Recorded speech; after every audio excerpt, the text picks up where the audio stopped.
We all need champions in our lives, people who help us reach our goals.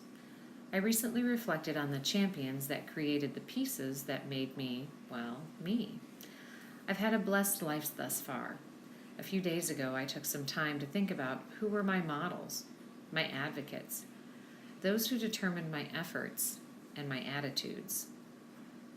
There was my grandmother who demonstrated strength and devotion by caring for my grandfather after his massive stroke. He was bedridden for 15 years, and she tended to his every need with a fond and affectionate will.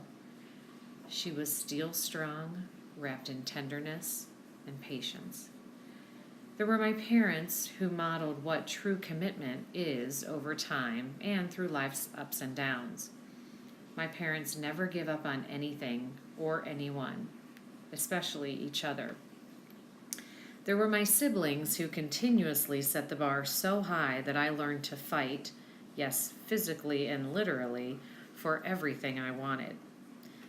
And of course, my husband Brian, who has championed my teaching since my very first classroom, and my children who give me purpose.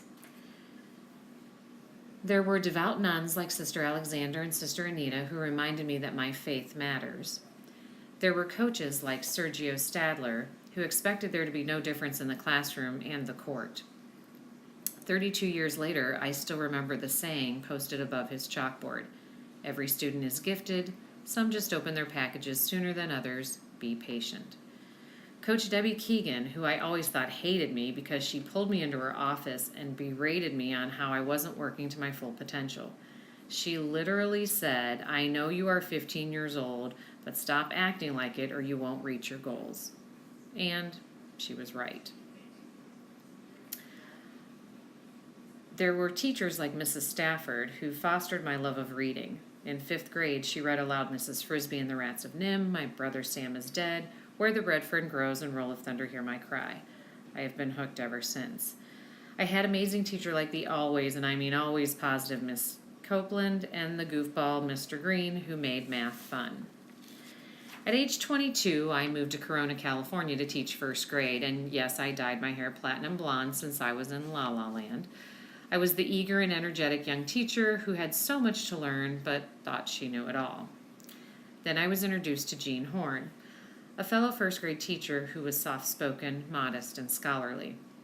She eventually became what today we would call a mentor, but 25 years ago I lovingly referred to her as my quiet crusader because she made me a better teacher almost effortlessly and implicitly.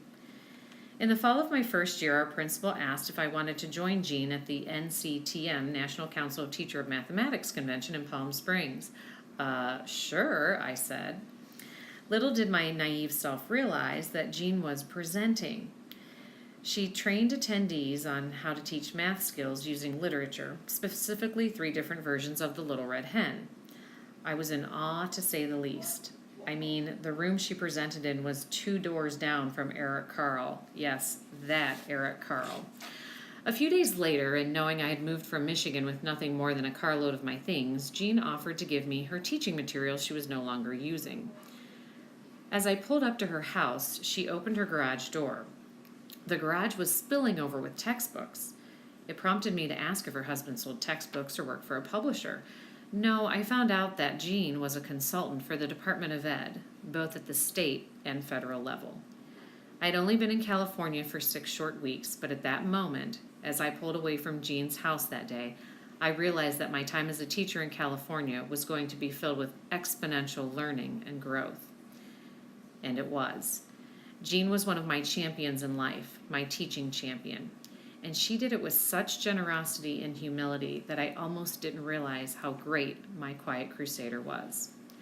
My champion pieces fit together quite well, and that is thanks to many of you here today. See my left leg? Thank you for championing me to be better each day.